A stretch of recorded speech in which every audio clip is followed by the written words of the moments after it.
Hey Kim, can you still hear me and see me? I sure can. Hey. Hi, sweetheart. Well, Uh, welcome, Kim, and welcome everybody to the second 15 minutes of impact that I get to do today. How lucky am I? I have the best job in the world. I get to drink tea all day and speak to people like you, Kim, who I've had a great conversation with you before live streaming now into Fierce and Fully Expressed, and I've got to know you much, much better. Your vision, your message around you have a voice. You truly are a person of impact. And this is exactly what I want out of this series is to, for 15 minutes, right? People don't have 60 minutes anymore. So we're calling it 15 minutes of impact to really share what is in your heart to share about having and creating and making a life of impact and meaning.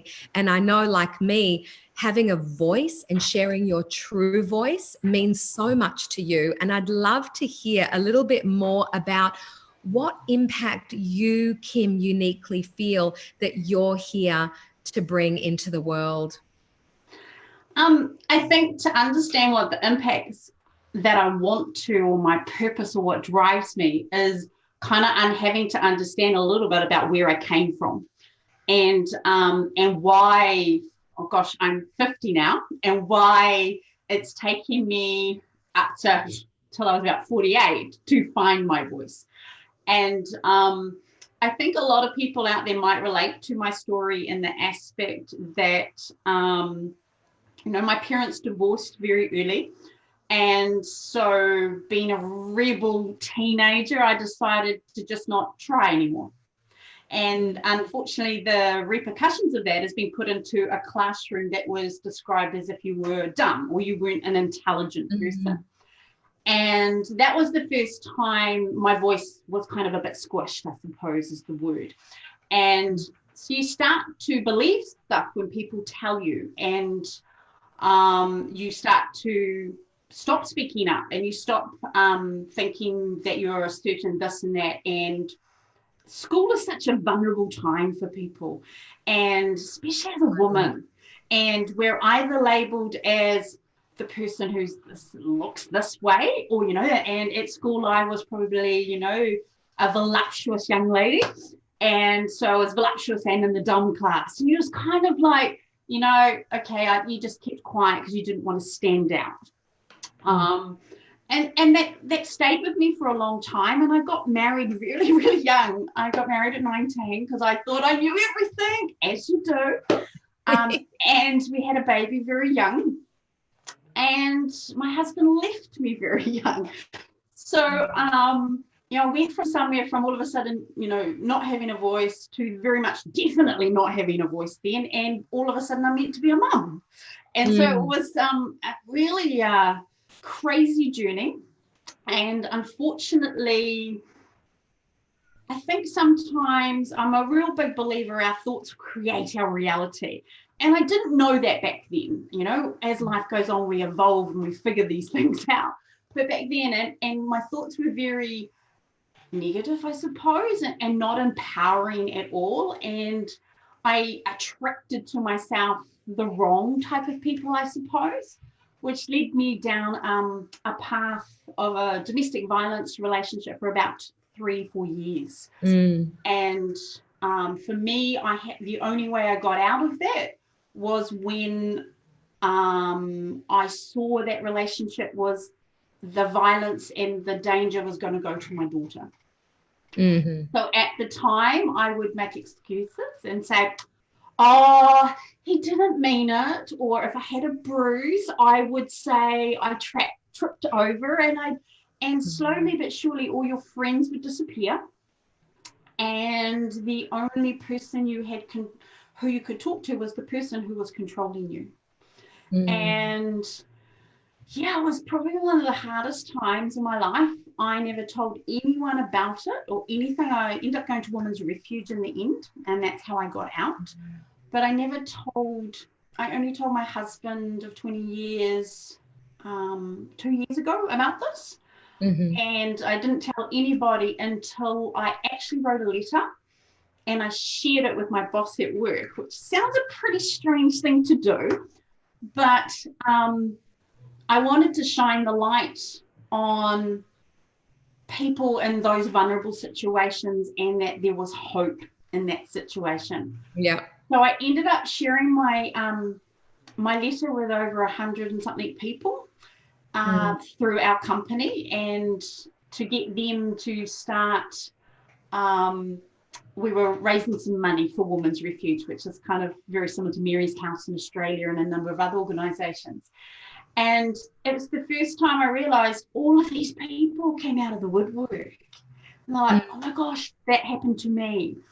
Thank you for sharing the story. You made me feel like I could step out of something.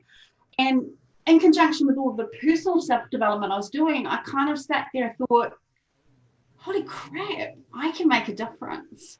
And up till that point, I didn't think I could. I thought I could just be responsible for me.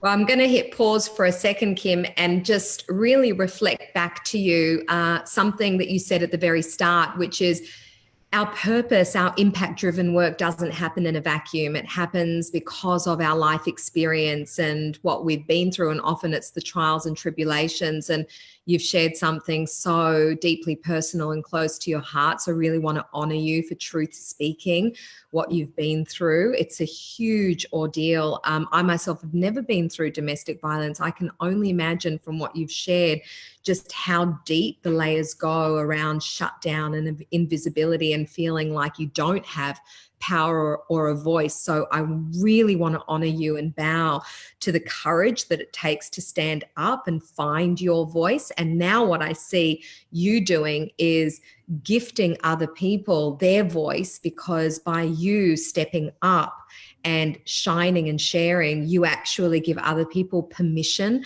to do the same. So really want to reflect the impact that one person coming out with their truth can have on others, this ripple effect. And I'd love to sort of just dive a little bit deeper into the impact that you would love to have on the world at large. What do you feel your gift and calling is that you would love to ripple out there? And who do you feel that you're uniquely here to serve with your gift and your message and the work that you have with You Have a Voice? Thank you. I appreciate that. I think the purpose or the reason that I created You Have a Voice is my greatest heart desire is to be that bridge, to show people that until they have the strength themselves to share their voice, that I'm creating a community of a safe place that you can share it here, and I will hold you and believe in you till you can. And whether that's the person who is sitting in a business meeting and won't speak up because they're scared that people might think their ideas are silly, or whether it's the elderly person whose life has so much to give but won't share because I'm just old and everyone doesn't see me anymore. Or even I think about it from my children's point of view, that the youth have so much to give, and sometimes we squish that down because life is busy and we don't want to hear what they've got to say. So it's about sharing and showing those people that we all have a right and we all have a voice, and sharing, basically the 6 things that I feel that I had to do that reclaimed my voice. And that maybe by sharing those things, it will help another person feel confident enough to just take that first step, because it's a long journey. It's not. You want to share with us the secret sauce? I think we all want to know the 6 things. I think part of what's beautiful about impact-driven people is that they have reverse engineered their process, their journey, and gone, well, actually, this is how I dug myself out of this hole, and this is where I was, and this is where I am today. Here is how I did this. And we create programs and offers and retreats and causes, projects around a reverse engineered process that helped and healed us. Do you want to share a little bit about your 6 steps and, how people, work with you, or your vision for how you'd love people to be able to work with you in the future? Love to. So I'm in the process. It's going to be completed shortly. And so if you're interested, then you can drop an emoji and I'll let you know when it goes live. But for me, I'm creating a safe place for a free program where it's a six weeks program that I'm going to go through the 6 steps that helped me from the beginning to where I am now, and still helping me every single day, because it's not something you get a program and you're fixed. It's something we have to implement. And the 6 things that I think are core. So for me, the first one is take responsibility. And I have a huge amount of content and stuff to share that within this group that we would spend a week on that particular topic. Number 2, be grateful. Gratitude's the best thing in the whole wide world, and you'll be surprised how much comes into your life when you're grateful. Be brave. Do things like this. Be brave. Go out there and do things in the world. Try new things. So it's quite different than being brave, but try new things. I've got some great things for you on that. Journaling's a big thing for me. Every single day I get up at 4:30 and I journal. And journaling for me, and I have some great tips on how to do it for anybody. You don't have to spend hours. There's a 10-minute drop, but journaling is definitely implementing something that I do.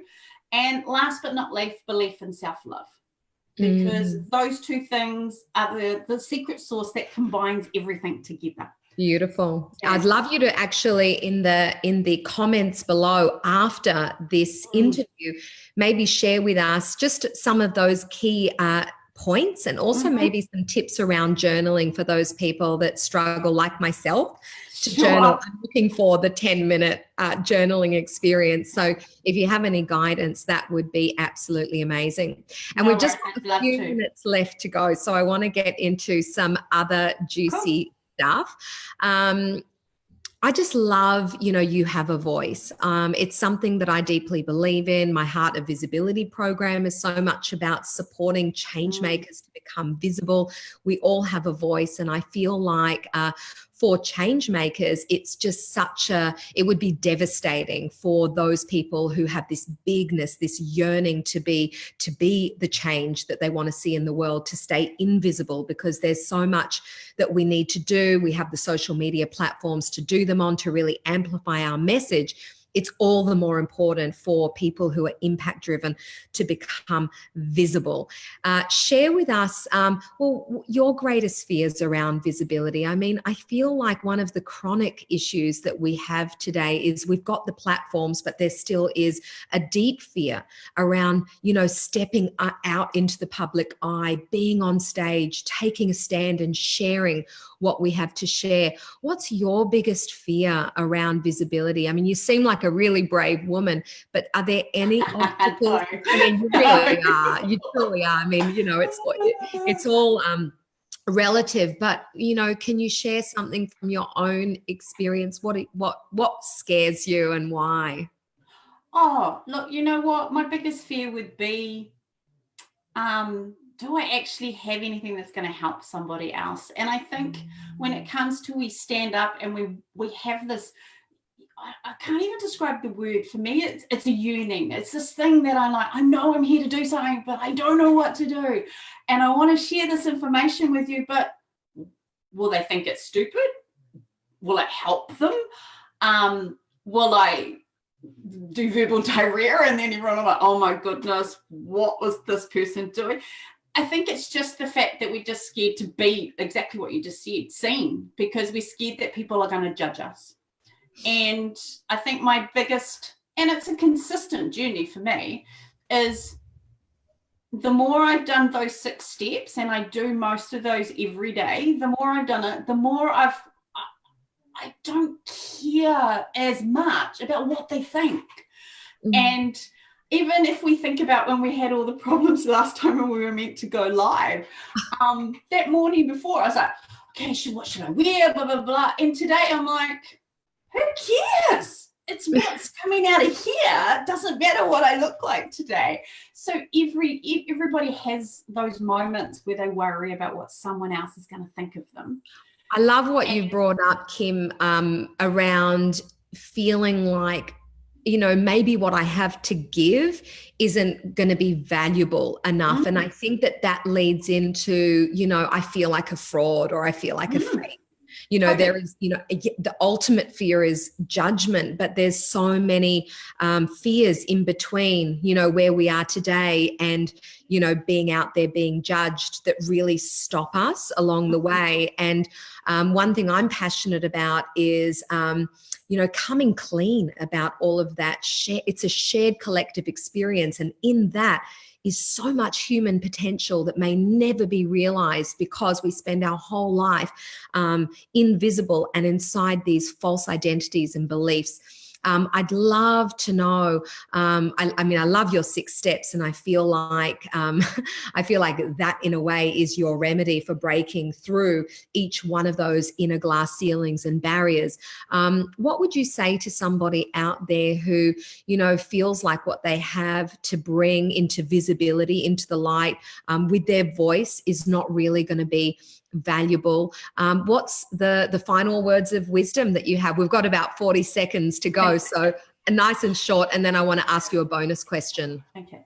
So for me, I think what I would say to that person is your message is destined for the people who are your people. So if someone doesn't get it and doesn't see it, it doesn't matter, because the message is meant to go to whoever it's meant to go to.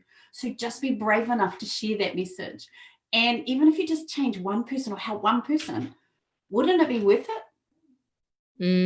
I love that. And I say, for some, you are the only messenger that they will hear. You know, really take that in. If you're listening to this 15 minutes of impact, for some, and for someone, there goes our alarm, for someone, you are the only messenger that they can hear or will hear because of the way you deliver it, because of how you've experienced and processed life and are able to articulate your reflections. So I believe in that too, Kim. My last question for you, my love, thanking you so much for all of your time today, all 15 minutes of it, is share with us and share with the community, what is your favorite juicy song right now that makes you want to jump out of your skin and celebrate life? What song are you most loving at the moment? So there's a children's movie called Ugly Dolls, and every single song is so empowering. The theme of the movie is about, it doesn't matter what you look like, who you are, you're wonderful. And there's a song in there called Unbreakable. And it's my favorite turn up song. I listened to it before we got in here to raise my vibration. And you have to post the link to the song Unbreakable. Yeah, and I mean, the first 3 lines are show them who you are, show them that you're strong, and show them that you're opening the door to your destiny. Kim, that is so amazing. You are such an embodiment of unbreakable, unshakable, unstoppable. I love the way that you do life. I cannot wait to see how this mission of impact that you have in your soul to bring to the world unfolds. And I cannot wait to interview you in 5 years' time, probably sooner, and just see how many lives you have truly impacted, because you truly are a game changer. And it's an honor to know you and share this time with you. Have an amazing afternoon, and thanks again for 15 minutes of impact. And if this series is really inspiring you and you're able to, witness other game changers and see that you too are here for impact, I want to hear from you. I want to shine the light on you and what your soul wants to bring and make that visible, because you never know who's going to see you, hear you, feel you, and want to co-create with you and want to bring your idea to life with you, because together we rise, and we can't become ourselves by ourselves. If we make our vision and our impact-driven, heart-centered message visible, other people can find us and really magnetize and support it into manifestation, or take it to the next step of the impact that it's here to make in the world. So we can't do that alone. So drop a comment below if you're next in the hot seat. Kim and I want to hear from you. Awesome. Thank you, beautiful. Thanks You're again. welcome. Take care. See ya. Bye. Bye.